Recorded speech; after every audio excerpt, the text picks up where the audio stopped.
kenal sejak kecil. Mereka selalu kompak dan sering menjelajahi tempat-tempat tak terduga di sekitar mereka.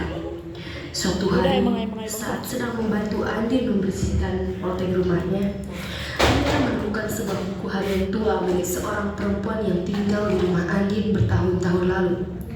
Di halaman pertama ada kalimat yang tertulis dengan tinta merah. Jangan buka rahasia ini atau kehilanganmu akan dimulai. Meskipun awalnya ragu, ketiganya memutuskan untuk membaca lebih lanjut. Di dalam buku itu ada banyak catatan tentang kehidupan perempuan tersebut yang penuh misteri dan petunjuk tentang peristiwa aneh yang menimpa rumah tersebut. Kamu yakin ini aman? Tanya Sarah menggigit bibirnya sambil memandangi halaman-halaman yang penuh coretan. Andin mengangguk sambil tersenyum tipis. Tenang aja Sarah, itu cuma tulisan biasa. Lagian ini kan cuma buku harian, apa sih yang bisa terjadi? Faiza menambahkan dengan nada penuh keyakinan. Ini malah seru, kapan lagi kita bisa dapat petualang kayak gini? Meski masih merasa cemas, Sarah mengikuti kedua sahabatnya. Seiring waktu, hal-hal aneh mulai terjadi pada mereka, terutama Faiza yang mulai bertingkah aneh. Ia sering menghilang, berbicara sendiri, bahkan kadang memandang cermin dengan tatapan kosong.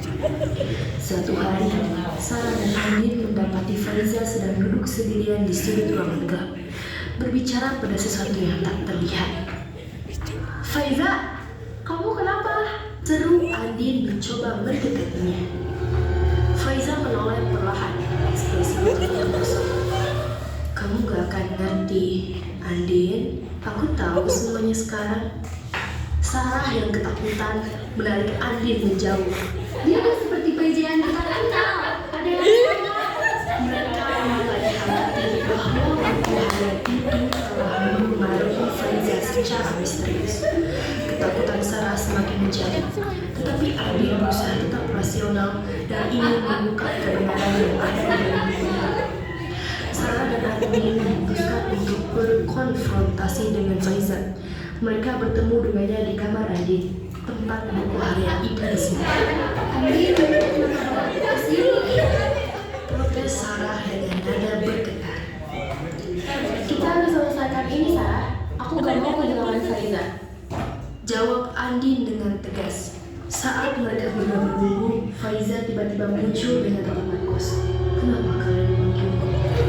Suaranya terdengar dingin dan tidak seperti biasanya.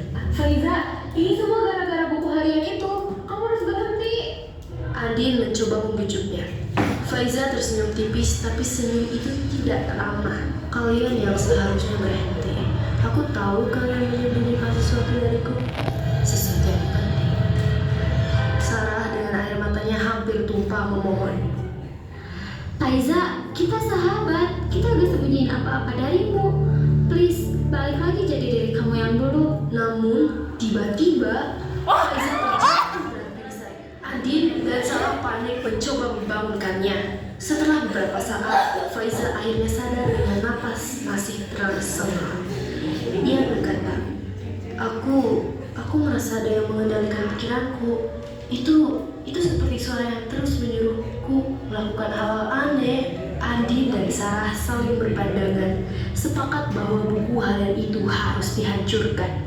Baiklah, kita bakar saja buku itu. Semoga semuanya kembali normal. Ujar Andin tegas.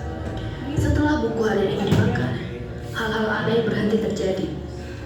Dan Faiza kembali menjadi dirinya yang dulu. Ketiganya masih bersahabat. Tetapi mereka tahu bahwa pengalaman ini akan selalu membayangi mereka. Meski selamat, mereka sadar ada batasan yang tidak boleh dilanggar. Janji ya, gak ada lagi yang aneh-aneh mulai sekarang.